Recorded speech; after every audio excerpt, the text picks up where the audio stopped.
আপনি ছায়ানট থেকে এসেছেন, ছায়ানটের কর্ণধার আপনি। হ্যাঁ, আপনার নাম দিদি? আমার নাম সমৃতা মল্লিক। আচ্ছা দিদি, কতদিন ধরে আপনি এই সংস্থাটার সঙ্গে আছেন? আমি ছায়ানট কলকাতার প্রতিষ্ঠাতাদের মধ্যেই একজন, এবং 18 বছর ধরে আমরা ছায়ানট কলকাতার পক্ষ থেকে নজরুলের সৃষ্টি, প্রচার এবং প্রসারে কাজ করার চেষ্টা করছি মাত্র। আচ্ছা, কতজন আছে আপনাদের সঙ্গে? আমাদের অল ওভার ইন্ডিয়াতে প্রায় 1000 জন মেম্বার, যারা নজরুল প্রেমী, তারাই আমাদের সঙ্গে সকলে আছেন। এইভাবে সকলকে সঙ্গে নিয়ে আমাদের পথ চলা।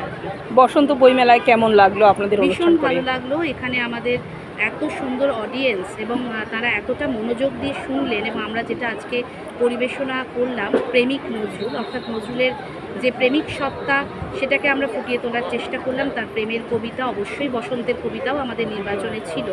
এত সবাই মনোযোগ দিয়ে শুনেছেন, এটা আমাদের কাছে অনেক বড় পাওয়া। গানটা শুধু আমরা মিস করে গেলাম অডিয়েন্স। পরবর্তী বছরে নিশ্চয়ই আমাদের সঙ্গীত শিল্পীরাও তো রয়েছেন। আমি নিজেই নজরুল সঙ্গীত শিল্পী, কিন্তু আজকে আমরা একটু অন্যভাবে ভেবেছিলাম। তো নিশ্চয়ই পরবর্তী বছরগুলোতে আমরা আবার বসন্তের গান নিয়েই হাজির হব। ঠিক আছে, ধন্যবাদ।